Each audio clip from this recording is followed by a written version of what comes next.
اعوذ باللہ من الشیطان الرجیم بسم اللہ الرحمن الرحیم الحمدللہ رب العالمین بارئ الخلائق اجمعین الحمد لأہلہ والصلاة علی اہلہ الصلاة والسلام علی سید الانبیاء والمرسلین العبد المؤید الرسولنا المسدد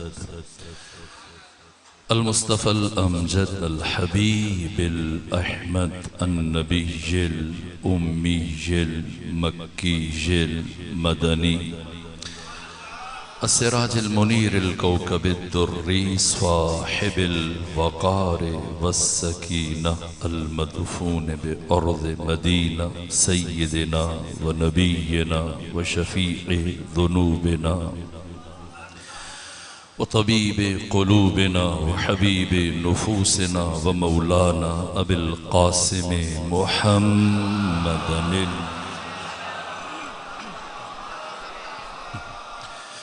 وأهل بيته الأطيبين الأطهرين الأنجبين المأسومين المظلومين ولعنة الله على أعدائهم ومنكري فضائلهم وغاصبي حقوقهم من جوم عداوتهم إلى الآن ومن الآن إلى قيام يوم الدين أما بعد فقد قال حق سبحانه وتعالى في القرآن بسم الله الرحمن الرحيم ثم دنا فتدلى فكان قاب قوسين أو أدنى فأوحى إلى ما أوحى صلوات بھیجیے خاندان پر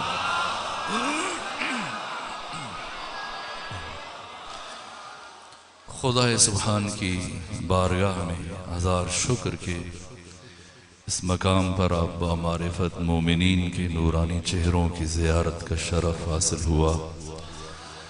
پروردگار آپ سب کو اپنی حفظ اور پناہ میں رکھے، حوادث روزگار سے محفوظ اور مامون رکھے، اور آپ سب کو طول عمر صحت اور سلامتی کے ساتھ گزارنے کی توفیق عطا فرمائے۔ ناظم منبر خواہش کر رہے ہیں کہ میں آج کے دن میں ختمی مرتبہ پیغمبر گرامی اسلام کی سیرت و شرف و مقام سے متعلق کچھ اشارے کروں۔ بہرحال اس بے کنار سمندر سے متعلق مجھ جیسا ایک ناچیز طالب علم ممکن نہیں کہ کچھ عرض کر سکے، یہ بھی کوشش کرتا ہوں کہ اس محدود وقت میں سب سے پہلا سوال یہ ہے کہ اللہ نے ختمی مرتبت کے نور کو اس زمین پر کیوں اتارا؟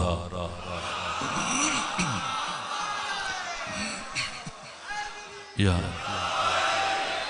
12 ربیع الاول اور میلاد منائے جا رہے ہیں، تو جس ہستی کا میلاد منایا جا رہا ہے، پہلا سوال یہ کہ اللہ نے نور مصطفی کو اس عالم ملک میں، اس عالم مادہ میں کیوں بھیجا؟ فلسفہ ارسال نور مصطفیٰ کیا ہے، کیوں بھیجا؟ یہ سمجھنے کے لیے ضروری ہے کہ اللہ نے مجھے اور آپ کو کیوں خلق کیا۔ اگر یہ بات کہ ہماری تخلیق کا فلسفہ کیا ہے، تو پھر یہ سمجھ میں آ جائے گا کہ اللہ نے نور مصطفیٰ کو اس کائنات میں کیوں اتارا، یہ مقصد رکھا۔ اب آپ کی سماعتیں اتنی خوبصورت ہیں کہ یہ مشکل جملے عرض کر سکتا ہوں۔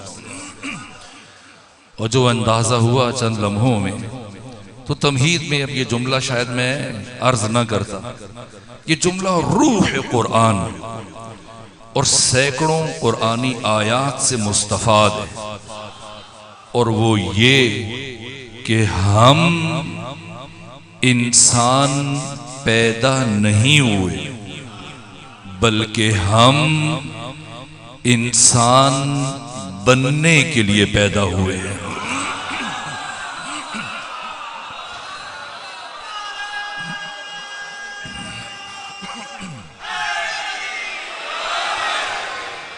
اور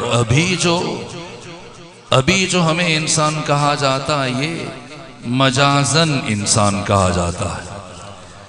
یہ انسان مجازی انسان حقیقی کیسے بن سکتا ہے؟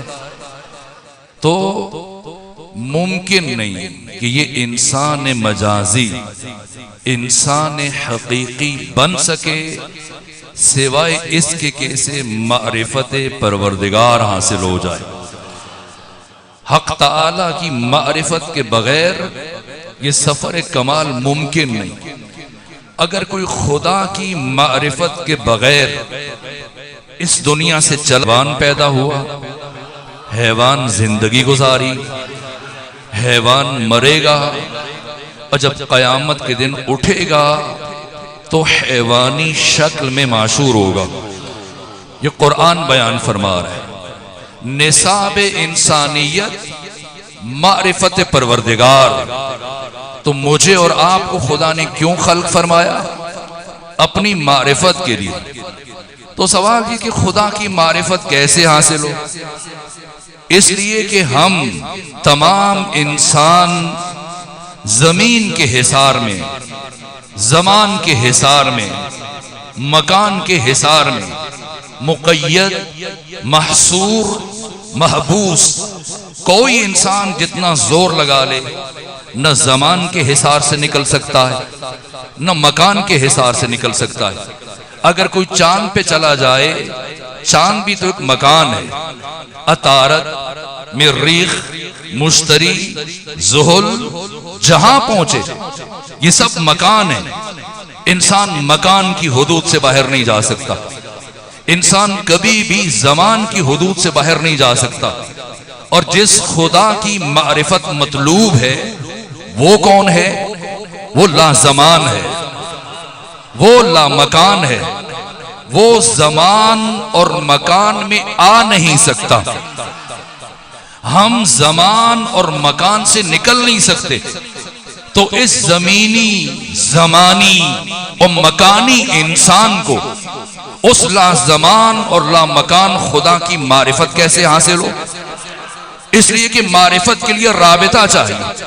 مثلا اگر یہ بزرگوار تشریف فرما ہے اور میں چاہتا ہوں کہ مجھے ان کی معرفت حاصل ہو جائے، تو معرفت کے لیے رابطہ چاہیے۔ میں ان سے ملوں، ملاقات کروں، گفتگو کروں، تو تدریجاً مجھے ان کی معرفت حاصل ہو جائے۔ رابطے کے بغیر معرفت ممکن نہیں۔ تو خدا لا زمان ہے، خدا لا مکان ہے، ہم زمان و مکان کے حصار میں مقید اور محصور ہیں۔ تو اس زمینی اور زمانی انسان کا اس لا زمان اور لا مکان خدا سے رابطہ کیسے برقرار ہو؟ اور جب تک رابطہ نہیں ہوگا تب تک معرفت حاصل نہیں ہو سکتی، اور جب معرفت حاصل نہیں ہوگی تو مقصد تخلیق حاصل نہیں ہو سکتا۔ تو نتیجہ یہ ہوگا کہ ہم حیوان پیدا ہوئے، حیوان زندگی گزاری، حیوان مر جائیں گے، اور جب قیامت کے دن اٹھیں گے تو قرآن فرماتا ہے وَإِذَا الْوُحُوشُ حُشِرَتْ، قیامت کے دن جانوروں کو اٹھایا جائے گا۔ تو کیسے ممکن ہے؟ مقصد تکمیل کے لیے، انسان حقیقی معنوں میں انسان بننے کے لیے خدا کی معرفت شرط ہے۔ معرفت کے لیے رابطہ چاہیے۔ رابطہ کیسے برقرار ہو؟ اس زمینی اور زمانی انسان کا اس لا مکان اور لا زمان خدا سے۔ تو یہاں پر عقل انسانی کہتی ہے کہ ایک ایسی ذات ہونی چاہیے جو زمینی ہوتے ہوئے زمین کی حدوں کو چیرنے کی صلاحیت رکھتی ہو، جو مکانی ہوتے ہوئے مکان کی تمام حدود کو توڑنے کی صلاحیت رکھتی ہو، اور اس ہستی کا نام محمد مصطفیٰ صلی اللہ علیہ وآلہ وسلم، جو زمین و زمان کی تمام حدوں کو چیرتے ہوئے وہاں پہنچے. نہ مکان کا کوئی تصور ہے، نہ زمان کا کوئی تصور ہے جہاں آپ کے علاوہ کون پہنچے؟ سید الملائکہ جبرائیل جو لطیف ہے. اب آپ کی سماعتیں اتنی عمدہ ہیں کہ میں مشکل بات کر سکتا ہوں. سوال ہے اور وہ یہ کہ جبرائیل جسم نہیں رکھتا، جبرائیل روح ہے، سراپا روح ہے. اور جب وہ ختمی مرتبت کی بارگاہ میں وحی لے کے آتا تھا تو دہیہ قلبی کی شکل میں آتا تھا، اس لیے کہ جبرائیل جسم نہیں رکھتا، صرف روح ہے. جسم کیا ہے اور روح کیا ہے؟ انسان ان دو کا مجموعہ ہے. جسم عناصر سے مل کر بنا ہے، آگ، پانی، ہوا، مٹی، ان عناصر سے. اور آپ کی تخلیق کو بیان کرتے ہوئے اللہ نے قرآن میں فرمایا لَقَدْ خَلَقْنَا الْإِنسَانَ مِن سُلَالَةٍ مِن طِينٍ. ہم نے انسان کو بنایا کس چیز سے بنایا؟ جی مٹی سے نہیں، آدم کو مٹی سے بنایا. فرق ہے آدم میں اولاد آدم.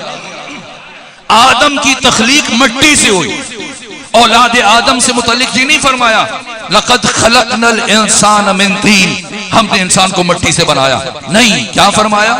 لَقَدْ خَلَقْنَا الْإِنسَانَ مِن سُلَالَةٍ مِن طِينٍ، ہم نے انسان کو مٹی کے سلالہ سے بنایا، مٹی کے رس سے بنایا، مٹی کے جوس سے بنایا، مٹی کے عرق سے بنایا، مٹی کے جوہر سے بنایا. یہ مٹی کا رس کہاں نکالا جاتا ہے؟ کیا نام ہے اس جگہ کا؟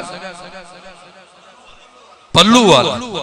یہ آپ نے مشینیں دیکھی ہیں جہاں مٹی کا رس نکالا جائے؟ کوئی ایسا کارخانہ ہے آپ کے ہاں جہاں مٹی کا رس کشید کیا جائے، کھینچا جائے؟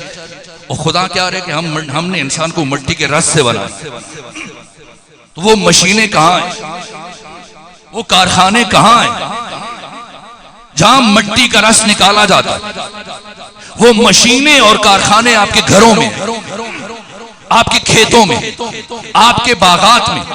یہ جو پودے اور درخت ہیں یہ وہ مشینیں اور کارخانے ہیں جو مسلسل زمین سے مٹی کا رس کشید کر رہے ہیں. یہ رس کھینچ رہے ہیں اور اس رس کو منتقل کرتے ہیں دانے میں. یہ اناج، یہ سیب، سنترا، یہ ناشپاتی، یہ کھجور، جو، کشمش، یہ کیا ہے؟ یہ سلالۃ من طین ہے. یہ مٹی کا رس ہے، یہ مٹی کا جوہر ہے، یہ مٹی کا عرق ہے. اب اسے انسان کھاتا ہے تو سورہ مومنون پھر کیا بنتا ہے؟ خون، خون سے نطفہ، نطفہ سے علقہ، علقہ سے مضغہ، مضغہ سے عظام، ہڈیاں. پھر قرآن کیا فرماتا ہے؟ فَكَسَوْنَا الْعِظَامَ لَحْمًا، ہم نے ہڈیوں پر گوشت چڑھا دیا. اور 4 مہینے 10 دن میں انسان کا ڈھانچہ اس کی ماں کے بطن میں تیار ہو جاتا ہے. سر سے لے کے پاؤں تک انسان کا وجود تیار ہوا. پھر خدا کیا فرماتا ہے؟ ثم انشأناہ خلقا آخر، پھر ہم نے اس میں ایک اور شے ڈالی. جب مکان تیار ہوا اب مکین کو بھیجا. کسے بھیجا؟ روح. اور جیسے وہ روح اس مکان میں آئی اللہ نے خود کو مبارکباد پیش کی. فتبارک اللہ احسن الخالقین، فتبارک اللہ احسن الخالقین. مبارکباد کا مستحق ہے وہ اللہ جس نے اتنی بہترین مخلوق کو خلق کیا. انسان کی حقیقت روح ہے، جسم وردی ہے، جسم لباس ہے، جسم پوشاک ہے، جسم مکان ہے. جسم مٹی سے بنا دوبارہ مٹی میں مٹی ہو جائے گا. انسان کی حقیقت روح ہے. یہ روح کیا ہے؟ روح مجرد ہے، روح بسیط ہے، روح لطیف ہے. روح میں نہ آگ ہے، نہ پانی ہے، نہ ہوا ہے، نہ مٹی ہے. روح کو نہ دیکھا جا سکتا ہے، نہ سونگا جا سکتا ہے، نہ چکھا جا سکتا ہے، نہ اس کی مساحت معلوم کی جا سکتی ہے، نہ اس کا طول و عرض و عمق، نہ اس کی لمبائی چوڑائی گہرائی محسوس کی جا سکتی ہے. اس لیے کہ جو حیطہ ادراک بشر سے مابرا ہے یہ روح ہے. آئیں سنیں کہ کیسے حق تعالی نے ذات ختمی مرتبت کو بشر اور اپنے درمیان رابطہ قرار دیا. کون مصطفیٰ؟ تاکہ آج سے پہلے، یہ کہنے سے پہلے 1000 مرتبہ سوچیں جو یہ گستاخی کرتا ہے کہ محمد ہم جیسے ہیں. کیا فرق ہے ہم میں اور آقا میں؟ جب ختمی مرتبت چلے سورہ مبارکہ نجم آیت نمبر 8، 9 اور 10، اور اس سے پہلے پروردگار نے سورہ اسراء میں فرمایا سبحان الذی اسرا بعبدہ، پاک ہے وہ ذات جو اپنے بندے کو لے کر گیا، سیر کرائی. کہاں لے کر گیا؟ جہاں پر نہ زمان کا تصور ہے نہ مکان کا تصور ہے. بلند کرتا چلا گیا یہاں تک کہ جب سفر شروع ہوا جبرائیل ساتھ ہے. جبرائیل جو تمام فرشتوں کے سید و سردار ہیں، پیغمبر کے ساتھ چلے اور ساتھ چل رہے ہیں. پہلا آسمان، دوسرا، تیسرا، چوتھا.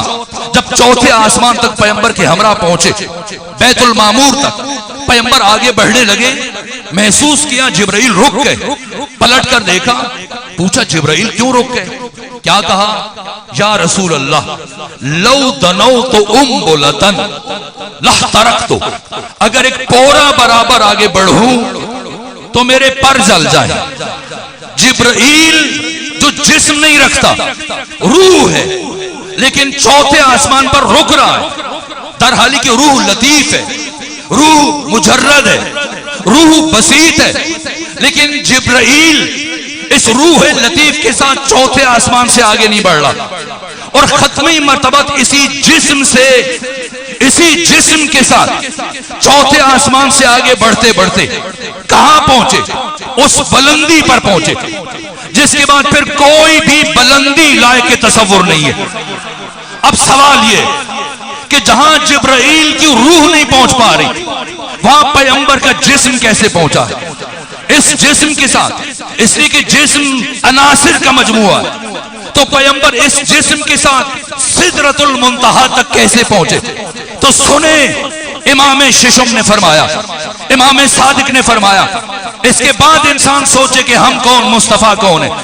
کسی نبی آدم سے لے کر عیسیٰ تک ایک کم 1,24,000 انبیاء کا تقابل ختمی مرتبت کے ساتھ ممکن نہیں ہے. مصطفیٰ کون ہے؟ امام صادق نے فرمایا کیوں جبرائیل چوتھے آسمان پر رکے، کیوں پیغمبر یہاں سے آگے بڑھ گئے؟ ہم کون ہیں؟ مصطفیٰ کون ہے؟ میں نے عرض کیا ہم دو چیزوں کا مجموعہ، جسم اور روح. جسم مادہ سے بنا ہے، روح لطیف ہے. اس روح لطیف میں اللہ نے 5 جوہر رکھے: جوہر علم، جوہر بقا، جوہر ارتقاء، جوہر خوشبو، جوہر نور.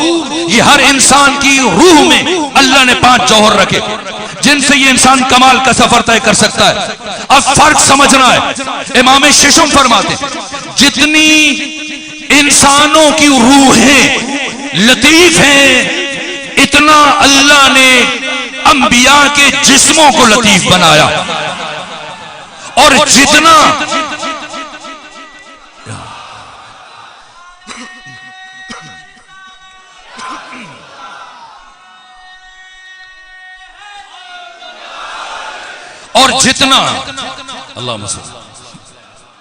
اور جتنا پروردگار نے باقی تمام نبیوں کی روحوں کو لطیف بنایا، اتنا ہم محمد و آل محمد کے جسموں کو لطیف بنایا.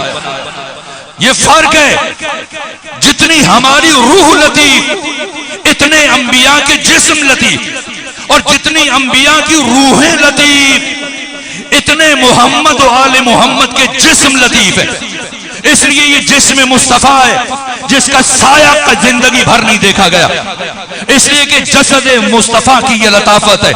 اور یہ جسم مصطفیٰ ساری بلندیوں کو طے کرتے ہوئے کہاں پہنچا؟ دنا، قریب ہوا، فتدلا، اور قریب ہوا، فکان قاب قوسین. قوس کہتے ہیں کمان کو، قوسین 2 کمانیں. ثم پھر دنا، قریب ہوا، فتدلا، اور قریب ہوا، فکان قاب قوسین. 2 کمانیں لیکن اللہ قرآن میں 2 کمانے کہہ کے رکا نہیں. اگر پروردگار رک جاتا تو مقام مصطفیٰ کی حد معین ہو جاتی.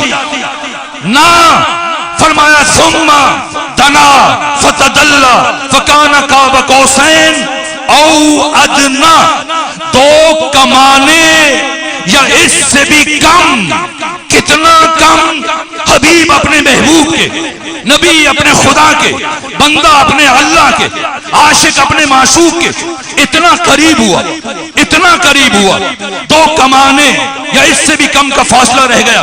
اور صاحب ذوق مرحوم اظہر حسن زیدی کا جملہ عرض کروں، وہ کہا کرتے تھے شب معراج اتنے قریب ہوئے مصطفیٰ خدا کے کہ ایک مرتبہ مصطفیٰ کے دل میں آیا کہ اپنے خدا کو گلے سے لگا لیں، لیکن کیونکہ اس کا گلا نہیں تھا اس لیے انہیں کچھ گلا نہیں تھا. یہ مقام مصطفیٰ کون جانتا ہے حد مقام مصطفیٰ؟ کون بیان کر سکتا ہے؟ کون جانتا ہے ان قربتوں کے لمحات کو؟ یا وہ جانتا ہے کیا؟ اس کے بعد فَأَوْحَا، تو وحی کی خدا نے.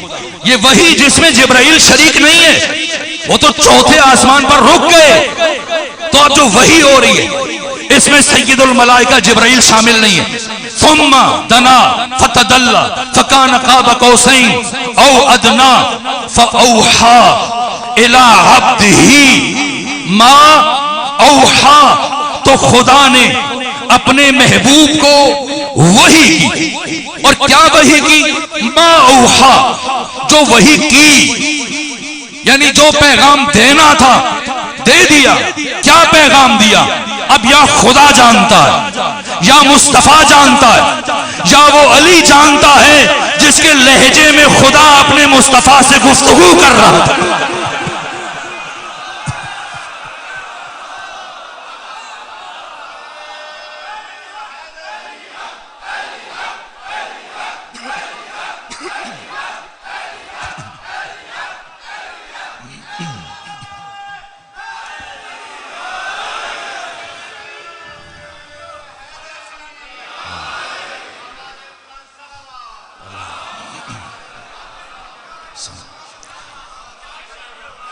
کیا وحی کی، کیا گفتگو کی.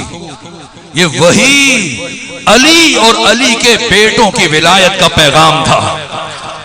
اور یہ پیغام دیا.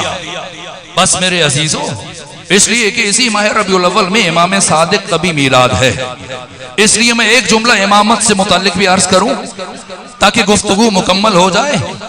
ختمی مرتبت کی مدحت کا حق ادا نہیں ہو سکتا.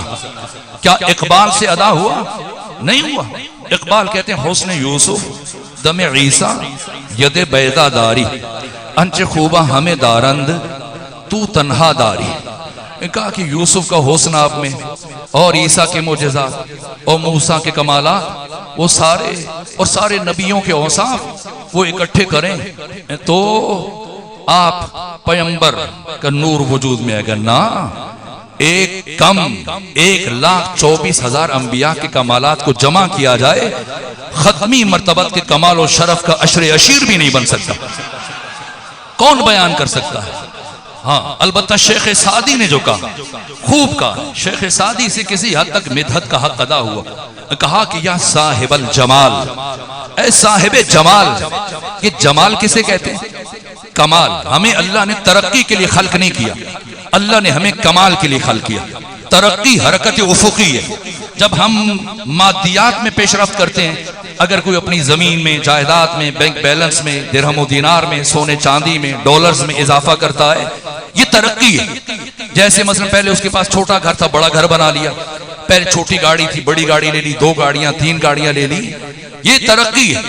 لیکن ترقی کا انسان کی انسانیت سے کوئی تعلق نہیں. جو غار میں رہتا ہے وہ بھی انسان ہے، جو بڑے بڑے گھروں میں رہ رہا ہے وہ بھی انسان ہے، جو پیدل سفر کر رہا ہے وہ بھی انسان ہے، جو بڑی بڑی گاڑیوں میں سفر کر رہا ہے وہ بھی انسان ہے. اللہ نے بشر کو ترقی کے لیے خلق نہیں کیا، اللہ نے انسان کو کمال کے لیے خلق کیا. ترقی الگ ہے، کمال الگ ہے. ترقی مادی امور میں ہوتی ہے، کمال روحانی اور مانوی امور میں، ہمیں معرفت میں، بصیرت میں، استقامت میں، شجاعت میں، سخاوت میں، عفت میں، طہارت میں، سیرت میں، اخلاقی صفات میں اضافہ ہوتا ہے. یہ کمال ہے. کمال الگ، ترقی الگ، دونوں باتوں کو ملائیے۔ ہم انسان پیدا نہیں ہوئے، ہمیں انسان بننے کے لیے پیدا کیا گیا، اور انسان بننے کے سفر کا نام ہے کمال۔ اور کمال کیا ہے میں نے اشارہ کیا، اور کمال بس سمجھیے گا تاکہ میں شعر کا مفہوم عرض کروں۔ جب کمال اپنی انتہائی حد کو چھوتا ہے، جیسے فوارے سے پانی نکلنا شروع ہو جاتا ہے، اسی طرح سے وہ کمال پھر بیان کرنے کی ضرورت نہیں رہتی کہ مجھ میں یہ کمال پایا جاتا ہے۔ نہ کمال جب اپنی انتہائی حد کو چھوتا ہے از خود ظاہر ہونے لگتا ہے۔ تو کمال کے ظہور کی کیفیت کو جمال کہا جاتا ہے، کمال کے ظہور کی کیفیت کو جمال کہا جاتا ہے۔ اور جہاں پر سارے کمالات اپنی انتہائی حد تک پہنچنے کے بعد ظاہر ہونے لگے، اس ہستی کا نام مصطفیٰ ہے۔ اسی لیے شیخ سعدی نے کہا یا صاحب الجمال و یا سید البشر من وجہ۔ آپ بھی کسی کو، اپنے بچے کو، یہاں پہ بڑی عمر کے افراد بیٹھے ہیں، ان کے بیٹے ہیں، پوتے ہیں، نواسے ہیں، نواسیاں، کسی کے حسن کو اگر تشبیہ دینا چاہیں کہ میرا بیٹا بڑا حسین ہے،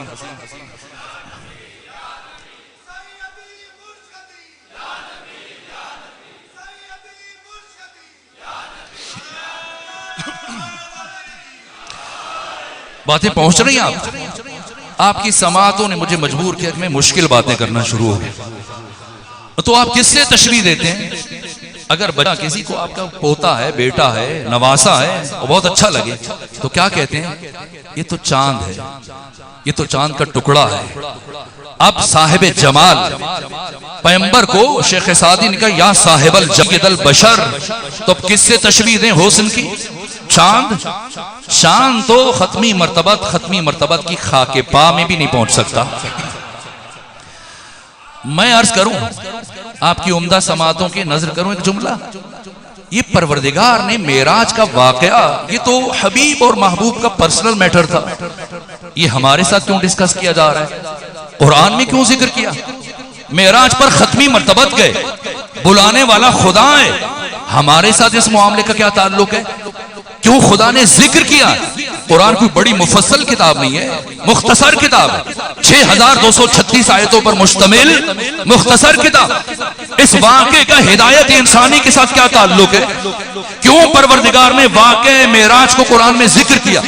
اس لیے کہ پروردگار انسانوں کے مزاج کو جانتا ہے، انسانوں کی سرکشی کو جانتا ہے، ان کے نخوت و تکبر و رعونت کو جانتا ہے کہ یہ انسان جب عام حالات میں ہو تو پڑا رہتا ہے، اور جب اس کو کوئی کامیابی مل جائے، مثلا چیف منسٹر بن جائے، پرائم منسٹر بن جائے، پریزیڈنٹ بن جائے، تو پھر یہ تکبر اور نخوت اور غرور میں مبتلا ہو جاتا ہے۔ اور سب سے بڑی کامیابی آج تک تاریخ انسانی میں جو انسان کو حاصل ہوئی، کیا کامیابی ملی ہے؟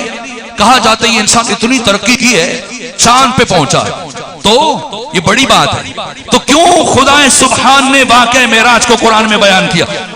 اس لیے بیان کیا کہ قیامت تک آنے والا انسان کسی بھی ستارے یا کسی بھی سیارے تک جا پہنچے، اتارد و مریخ و مشتری و زحل، جہاں جہاں پہنچتا جائے کہیں پہنچ کر تکبر نہ کرے، غرور نہ کرے کہ دیکھو میں چاند پر پہنچ گیا، تمہارے نبی بڑا نام سنتے تھے لیکن وہ چاند تک تو نہیں پہنچ سکے، اتارد تک تو نہ آ سکے، مشتری اور زحل تک نہ آ سکے۔ کیوں بلایا خدا سبحان نے محمد مصطفیٰ کو اس انتہائی بلندی پر؟ اور پھر کیوں قرآن میں ذکر فرمایا؟ اس لیے کہ قیامت تک آنے والا انسان کسی بھی ستارے یا سیارے تک جا پہنچے، جہاں بھی پہنچ جائے غرور نہ کرے، تکبر نہ کرے، فخر و مباحات نہ کرے، بس اتنا ذہن میں رکھے کہ یہ سارے راستے میرے محبوب محمد مصطفیٰ کے روندے ہوئے ہیں، روندے ہوئے ہیں، ان سب سے گزر کر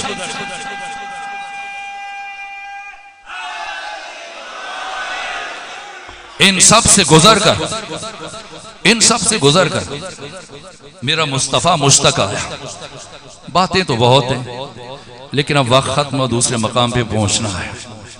تو اللہ نے جو امیر المومنین نہج الفلاغہ میں فرماتے ہیں کہ اللہ نے جو انسانوں پر سب سے بڑا احسان فرمایا، ہمیں شعر کہہ رہا تھا وہ ادھورا رہ گیا، شیخ سعدی کا یا صاحب الجمال و یا سید البشر، کہ چاند سے تشبیہ دیں حسن مصطفیٰ کو؟ کرنا نہ ممکن ہے۔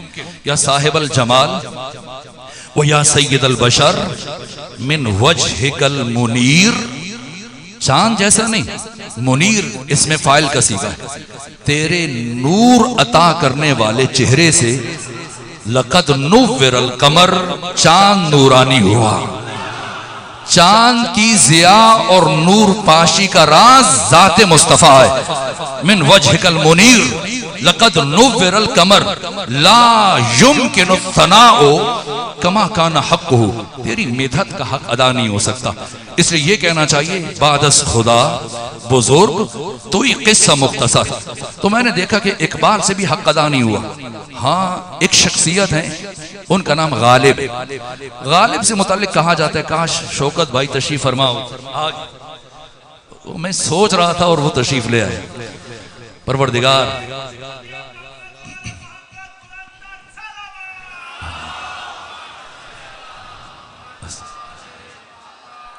تو اب میں کیا عرض کروں، یہ جس عمدگی سے بیان کریں گے، مجھ سے انہوں نے خواہش کی کہ میں ختمی مرتبات کی رسالت سے متعلق کچھ جملے عرض کروں، تو میں مرحلہ اختتام پر وہی جملہ عرض کر رہا تھا۔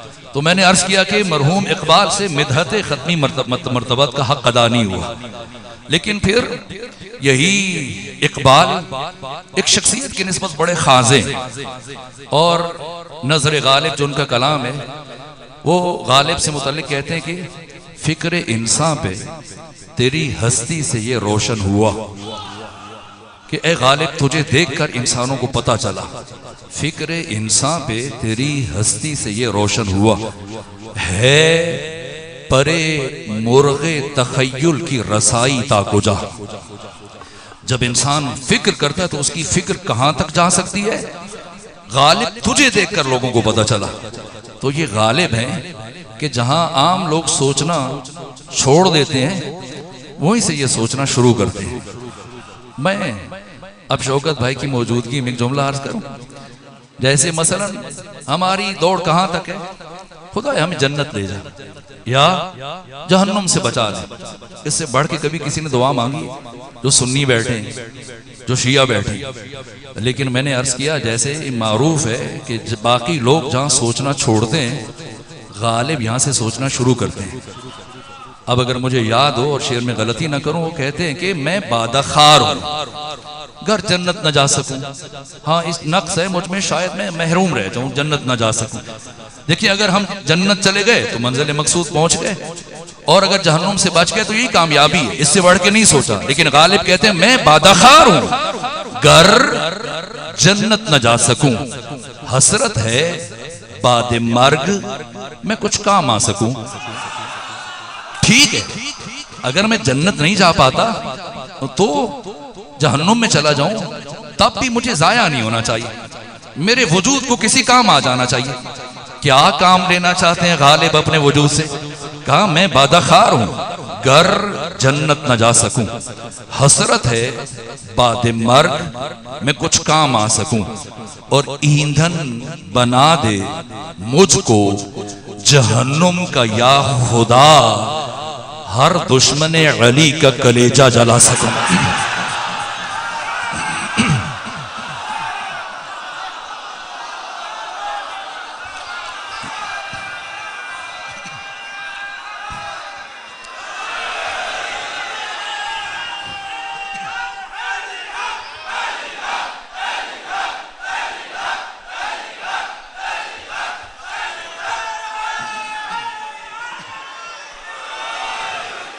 تو میں نے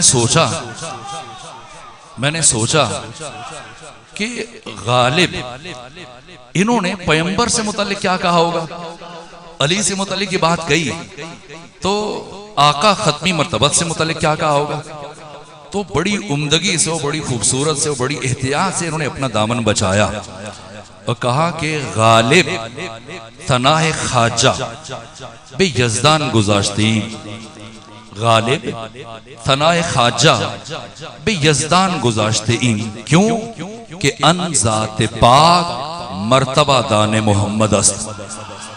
کہا ہم نے ختمی مرتبت کی ثنا، وصف، توصیف، نعت یہ خدا کے سپرد کر دی، ہمارا کام نہیں۔ ہم نے آقا کی ثنا خدا کے سپرد کر دی، کیوں؟ اس لیے کہ خدا، صرف خدا ہی مصطفیٰ کا مقام و مرتبہ جانتا ہے۔ اس تخیل کو مرحوم افسر عباس زیدی جو عالم بھی تھے اور شاعر بھی تھے اور ادیب بھی تھے، بس اسی پہ ختم کر رہا۔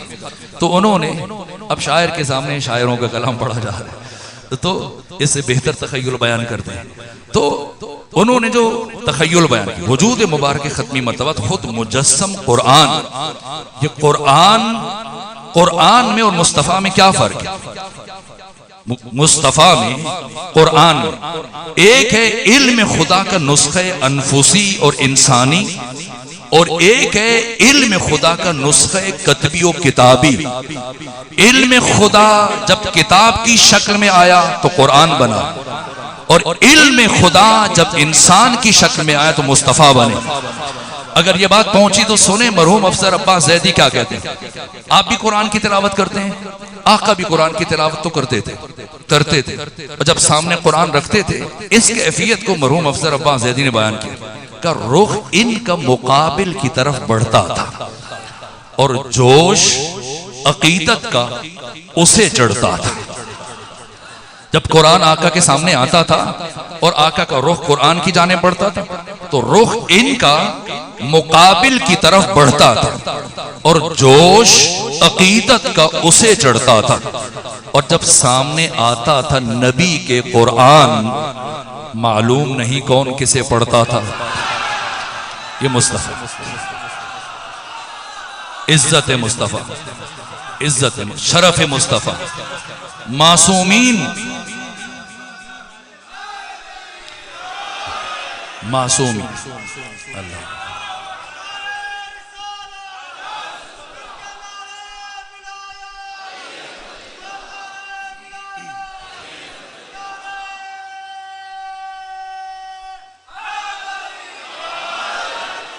بس اللہ محمد وآلہ۔ ایسے ادیب اور ایسے شاعر اور ایسی عظیم الشان شخصیت کی موجودگی میں اب کیا عرض کروں، تو میں اپنی گفتگو کو سمیٹ رہا ہوں، اور آج کے دن میں مسائل بھی عرض نہیں کروں گا، تو اسے 3 باتیں صرف میں زیادہ سے زیادہ 4 سے 5 منٹ آپ کو زحمت سماعت دوں۔ یہ تو آقا کی ثنا ہے، تو ممکن نہیں کہ ہم جیسا فرد کوئی چند جملے بھی عرض کر سکے، لیکن آج آقا کا روز میلاد ہے، 12 ہے 17 ہے، یہ دونوں روایتیں۔ برادران اہل تسنن تشریف فرمائیں، اہل تشیع تشریف فرمائیں، تو جب آپ اپنے بچوں کا برتھ ڈے مناتے ہیں، خالی ہاتھ جاتے ہیں یا کچھ لے کے جاتے ہیں؟ ہمت ہے اپنے بچے کے برتھ ڈے، اس کی سالگرہ کے دن کوئی خالی ہاتھ چلا جائے، ان کا سامنا کر سکے۔ تو جو آقا کا روز میلاد ہے، تو کیا آقا کی بارگاہ میں ہمیں خالی ہاتھ جانا چاہیے یا کچھ لے کے جانا چاہیے؟ تو کیا لے کے جانا چاہیے کہ جن کے جوتیوں کے تصدق میں اللہ نے ساری کائنات کو خلق کیا، تو کیا لے کے جائیں؟ بہتر نہیں کہ کچھ آقا سے خود پوچھ لیں کہ آپ کیا پسند فرمائیں گے، تاکہ ہم وہ لے کے آ جائیں آپ کی بارگاہ میں۔ تو میں 2 سے 3 جملے صرف یہ کہ اب آپ کی مرضی ہے، ان میں سے دونوں تینوں تحفے پیش کر دیں آقا کو، ایک پیش کر دیں یا نہ پیش کریں، یہ اب آپ کی محبت ہے۔ 2 سے 3 جملے عرض کروں۔ میرے عزیزوں، سب سے پہلے مرحلے میں آقا ہمیں باشعور دیکھنا چاہتے ہیں، عالم دیکھنا چاہتے ہیں، عالم دیکھنا چاہتے ہیں۔ یہاں تک کہ مسجد میں داخل ہوئے اور 2 گروہ، ایک گروہ تسبیح پڑھ رہا ہے اور دعا و مناجات میں مصروف ہے، نوافل ادا کر رہے ہیں، اور دوسرا دائرہ بنا کر علمی گفتگو میں بیٹھا ہے۔ دونوں کو دیکھا، تبسم فرمایا اور یہ فرمایا دونوں خیر پر ہیں، اچھے عمل میں مصروف ہیں، لیکن میں اس گروہ میں نہیں بیٹھوں گا جو عبادت نماز وغیرہ میں مشہور ہے، بلکہ جو علمی گفتگو کر رہے۔ کیوں؟ اس لیے کہ مجھے لوگوں کو عالم بنانے کے لیے بھیجا گیا، لوگوں کو باشعور بنانے کے لیے بھیجا گیا۔ یہ پہلی بات، آقا ہمیں باشعور دیکھنا چاہتے ہیں۔ دوسری بات، پیغمبر اسلام ہمیں عاقل دیکھنا چاہتے ہیں۔ اور آپ ایک حدیث سنیں گے، عجیب حدیث، اور وہ یہ کہ آقا دعا مانگتے ہیں، خدا نہ کرے کسی انسان کا علم اس کی عقل سے زیادہ ہو جائے، ایسا انسان دوسروں کے لیے پرابلمز کریٹر بن جاتا ہے۔ مدرسے میں گیا، کتابیں زیادہ پڑھ لی، فقہ ہو، اصول ہو، فلسفہ ہو، منطق ہو، رجال ہو، حدیث، ادبیات سب پڑھ لی، لیکن بصیرت نہیں، عقل نہیں۔ کہا یہ دوسروں کے لیے مشکلات پیدا کرتا ہے۔ جہاں آقا ہمیں عالم دیکھنا چاہتے ہیں، وہاں آقا ہمیں عاقل دیکھنا چاہتے ہیں۔ عقل کی نشو و نما کیسے ہوتی ہے؟ فکر سے۔ اس لیے پیغمبر نے فرمایا فکر الساعت افضل من عبادت 70 سنہ، ایک لمحے کی فکر عابد کی 70 سال کی عبادت سے افضل ہے۔ دو باتیں ہو گئی، ایک اور بات عرض کروں، آقا ہمیں با اخلاق دیکھنا چاہتے ہیں۔ اسلام دین علم ہے، دین معرفت ہے، دین حکمت ہے، دین بصیرت ہے، دین آگاہی، دین شعور ہے، لیکن اسلام اپنے علم کے زور پر نہیں پھیلا۔ اسلام نتیجہ ہے اخلاق مصطفیٰ کا اور کردار مصطفیٰ کا۔ میں بڑی سخت روایت عرض کرنے لگا، لیکن فریق ابن حجر اسقلانی جنہوں نے صحیح بخاری کی شرح لکھی فتح الباری، ادھر تشیع میں سے ابو جعفر یعقوب کولینی اور بڑے بڑے علماء نے اس روایت کو بیان کیا۔ پیغمبر مسجد نبوی میں اور ہزاروں صحابہ بیٹھے اور ایسے میں عرب بدو آیا، کسی کا بھڑکایا ہوا تھا، اور ابھی آپ کے سامنے اگر اس بارگاہ میں کوئی تھوک دے، مجھے بتائیں آپ کا عکس العمل کیا ہوگا، آپ کا رد عمل کیا ہوگا، آپ کا ریئیکشن کیا ہوگا؟ اگر آپ نے ہاتھ نہ اٹھایا، اسے بازو سے پکڑ کے باہر نکالا کہ جس جگہ بیٹھنے کا تجھے ادب نہیں ہے، تو حق نہیں رکھتا کہ یہاں بیٹھے۔ اب سنیں، مسجد نبوی میں پیغمبر کی بارگاہ میں ہزاروں صحابہ کی موجودگی میں ایک عرب بدو آیا اور آ کر اس نے خود کو نیم عریاں کیا۔ یہ تمام کتابوں میں یہ روایت موجود ہے، اور کھڑے کھڑے صحن مسجد نبوی میں اس نے پیشاب کیا، یہاں تک کہ صحابہ کو تو آیا اور کہنے لگے اجازت دے کہ اس کا سر کاٹ۔ فرمایا نہیں، تم میں سے کوئی بھی اس کے عمل کا جواب نہیں دے، میں خود اس کے عمل کا جواب دوں گا۔ یہاں تک کہ فرمایا ابو ذر جاؤ کوزہ لے کے آؤ۔ ابو ذر پانی کا کوزہ لے کے آئے۔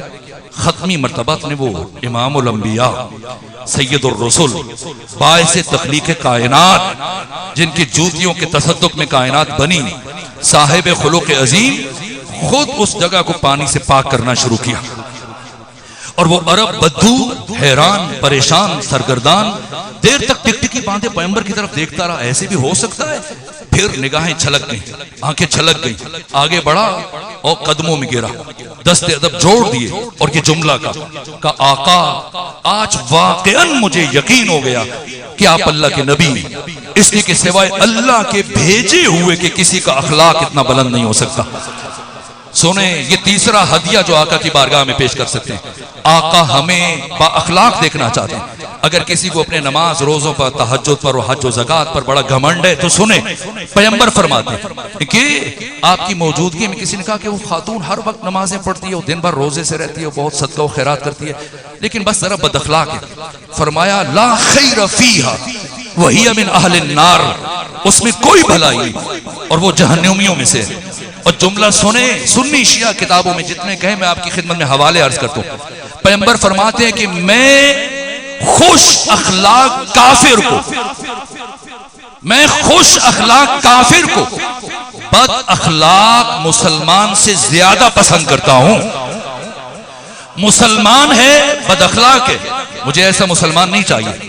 کافر ہے، خوش اخلاق ہے، میں اس کے ساتھ بیٹھوں گا۔ تین باتیں ہو گئی، 5 کو مانتے ہیں۔ 2 باتیں اور عرض کروں، پیغمبر ہمیں حساس دیکھنا چاہتے ہیں۔ اپنے بارے میں ہر کوئی حساس ہے، میرے ساتھ اونچے لہجے میں کیوں بات کی، مجھے ایسے کیوں کہا، میرے پاؤں پہ پاؤں رکھ دیا، ہر کوئی سینسٹیو ہے نہ، دوسروں کے لیے حساس۔ سنیں، پیغمبر نماز جمعہ پڑھا ہے، اور نماز جمعہ میں پیغمبر نے جیسے ہی سورہ فاتحہ کے بعد سورہ مبارکہ جمعہ شروع کی، 2 سے 3 آیتیں پڑھی، پیغمبر نے سورہ جمعہ چھوڑ دی۔ دوسری رکعت میں سورہ منافقون کو چھوڑا، قنوت کو چھوڑا، مستحبات کو چھوڑا، جلدی جلدی نماز ختم کی۔ تو عبداللہ ابن مسعود جو پہلی صف میں بیٹھے تھے، جلدی سے آگے بڑھے، گھبرائے، یا رسول اللہ بیمار ہیں، طبیعت ناساز ہے؟ فرمایا نہیں، ٹھیک ہوں۔ کہ پھر کیا بات ہے؟ نہ سفر ہے، نہ آندھی ہے، نہ زلزلہ ہے، نہ طوفان ہے، نہ جنگ ہے، نہ کوئی دوسری پریشانی ہے، لیکن آپ نے نماز کو اتنا مختصر کر دیا۔ پیغمبر نے فرمایا عبداللہ سن نہیں رہے تھے، ایک بچے کے رونے کی آواز، اس زمانے میں خواتین بھی جاتی تھی نماز جمعہ کے لیے، تو کسی خاتون کا بچہ نماز کے دوران رو پڑا، پیغمبر نے نماز مختصر کی، اور جب عبداللہ ابن مسعود نے پوچھا، حضرت نے فرمایا عبداللہ سن نہیں رہے تھے؟ ایک بچے کے رونے کی آواز، جب تک وہ بچہ روتا رہتا اس کی ماں کا دل بے قرار رہتا، اور اسلام ایک ماں کے دل کو قرار دینے کے لیے آیا ہے، اس کی روح کو بے چین کرنے کے لیے نہیں آیا۔ یہ احساس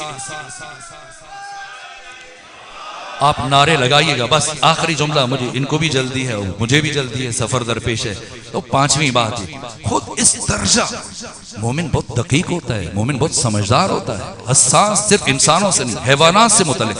پیغمبر فرماتے کہ اگر کوئی شخص اپنے حج کے سفر میں اپنی سواری کو مارے نہیں تھکا دے تو اللہ کی بارگاہ میں نہ اس کا حج قبول ہوگا، نہ عدالت میں ایسے شخص کی گواہی کو قبول کیا جائے گا، نہ، اس لیے کہ یہ سنگ دل ہے، یہ قسی القلب ہے، یہ پتھر دل ہے، اس کی عدالت ساکت ہوگی۔ یہاں تک کہ آپ دیہات میں رہتے ہیں، یہ پلو والا، یہاں میں نے دیکھا داہنے بائنے کھیت ہے، پیغمبر اپنے ایک صحابی کے ساتھ کھیتوں کے درمیان ایک پگڈنڈی سے گزر رہے ہیں اور باتیں چل رہی ہیں، اور صحابی نے بے خیالی میں کسی درخت کا پتا توڑا، اور توڑنے کے بعد اسے مسل دیا، اور پیغمبر کے بڑھتے قدم رک گئے۔ پوچھا میرے صحابی یہ تو نے کیا کیا؟ کہ کچھ نہیں یا رسول اللہ، کہ کچھ تو کیا ہے، یعنی اس نے اس عمل کو کوئی درخور اعتراض نہیں جانا کہ میں نے کوئی بڑا کام کیا۔ پھر ذرا ذہن پہ زور ڈالا، پیغمبر پوچھیں کیا ہوا مجھ سے؟ کہ یا رسول اللہ میں نے تو صرف ایک پتا توڑا، ایک پتا توڑا۔ پیغمبر نے فرمایا میرے صحابی کیا تو یہ سمجھتا ہے کہ تو نے صرف ایک پتا توڑا؟ کہاں یا رسول اللہ؟ فرمایا نا، آج تو نے ایک ایسی زبان کو ہمیشہ کے لیے خاموش کر دیا جو زبان 24 گھنٹے اللہ کی تسبیح اور اللہ کی عبادت مصروف رہتی تھی۔ آقا ہمیں کیسا دیکھنا چاہتے ہیں؟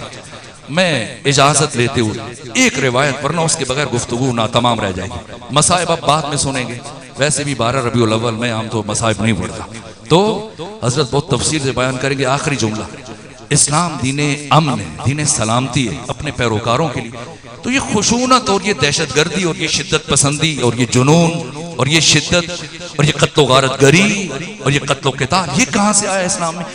بس ایک روایت عرض کر کے آپ کی زحمت کو تمام کرنے لگا کہ اسلام میں دہشت گردی اور شدت پسندی کا یہ کثیف پودا کس نے لگایا اور اس کا سدباب کیسے ممکن ہے، اور امت مسلمہ اور امت مصطفیٰ کی پیشانی سے یہ کلنک کا ٹیکا لگایا کس نے اور اسے ہٹایا کیسے جا سکتا ہے؟ بس آخری جملہ، پیغمبر مسجد نبوی میں تشریف فرمائے، ہزاروں صحابہ بیٹھے ہوئے ہیں، اور ایسے میں عرب بدو آیا، آ کر پیغمبر اسلام کو دشنام ترازی شروع کی، گالیاں دینا شروع کی، گالیاں دے رہا ہے اور لوگوں کو تو آ رہا ہے، اجازت دیں اس کا سر کاٹے، فرمایا نہیں صبر کرو، یہاں تک کہ گالیاں دیتا رہا، اور جب اس کے پاس کہنے کے لیے کچھ نہ بچا تو اب یہ پیغمبر کی طرف دیکھ رہا ہے کہ آقا کچھ جواب نہیں دے رہے، لیکن پیغمبر خاموش ہے، یہاں تک کہ کچھ دیر یہ کھڑا رہا، پھر اس نے سر جھکایا اور مسجد سے واپس مڑا، جب دروازے قریب پہنچا تو ختمی مرتبت کے لبوں میں جنبش پیدا ہوئی اور فرمایا اقطعوا لسانہ، جاؤ اس کی زبان کاٹ دو، اس کی زبان کاٹ دو۔ اب ایک تلوار نیام سے نکلی جو بہت کم نکلتی تھی، میں نے جتنی سیرت اور تاریخ کتابیں پڑھی، اس تلوار سے اسلام کی 84 جنگوں میں کسی دشمن کے جسم پر ایک خراش تک نہیں آئی، نہ خود خراش لگنے دی نہ کسی کو خراش لگائی، یہ تلوار نکالی، توڑا یہ شخص پہنچا دروازے پر، اور جیسی تلوار چلانے لگا تو سامنے سے امیر المومنین علی ابن ابی طالب تشریف لا رہے، اور دیکھا کہ تلوار چلانے لگا، فرمایا روکو ٹھہرو، کیا ہوا، کیوں اسے مارنے لگے؟ کہ پیغمبر نے فرمایا۔ کہ پیغمبر نے کیوں فرمایا؟ کہا کہ اس نے گالیاں دی تو آقا نے فرمایا اقطعوا لسانہ، اس کی زبان کاٹ دو۔ میں اس کا سر قلم کروں گا تاکہ زبان کاٹ کے لے جاؤں، تاکہ آقا کے امر کا امتثال ہو جائے۔ امیر المومنین نے پوچھا کہ پیغمبر نے کچھ اور بھی فرمایا؟ کہ نہیں بس اتنا ہی کہا۔ اچھا تم پیچھے ہٹو میں دیکھتا ہوں۔ اب بادل ناخواستہ وہ پیچھے ہٹا، علی آگے بڑھے اور پوچھنے لگے، ایک مرتبہ اس شخص کے چہرے کی طرف دیکھا، فقر و افلاس کی پوری داستان اس کے چہرے پر درج ہے، آنکھیں دھسی ہوئی، چہرے کا رنگ زرد، ہونٹ خشک ہیں۔ دیکھنے کے بعد امیر المومنین پوچھتے ہیں اللہ کا حاجہ، کوئی ضرورت ہے، کوئی پریشانی ہے، کوئی مشکل ہے؟ کوئی مصیبت ہے؟ کچھ چاہیے؟ کہاں؟ اسی لیے تو مجھے غصہ آیا محمد مصطفیٰ پر. کہتا ہے میں اللہ کا نبی ہوں, خود عیاشی کر رہے ہیں, ہمارے گھروں میں فاقے ہیں. کہ نہ, ایسا نہیں ہے, تو نے ان سے متعلق غلط سوچا.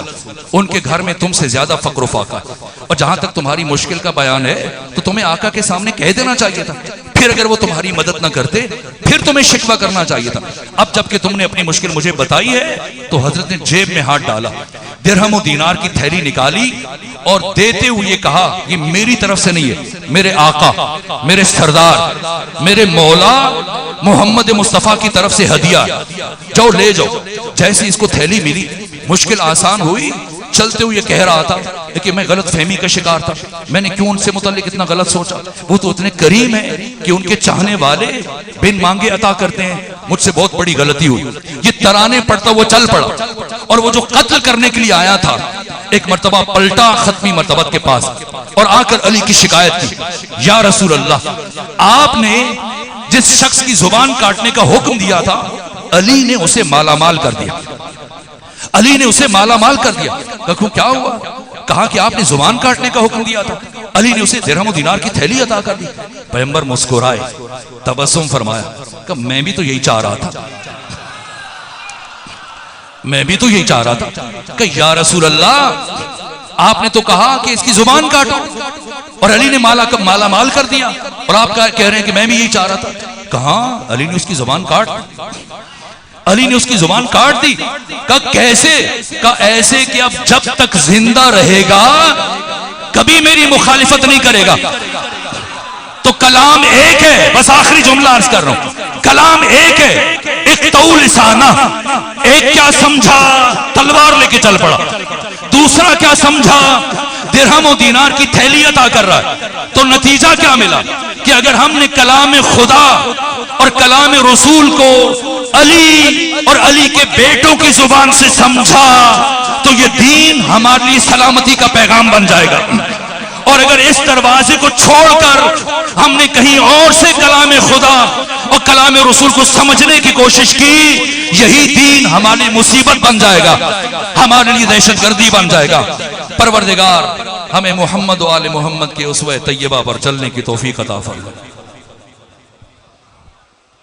جزاک اللہ. یہ تھے عزت مآب جناب آغا سید علی حسین مدنی صاحب. اب پہ ممبر ہیں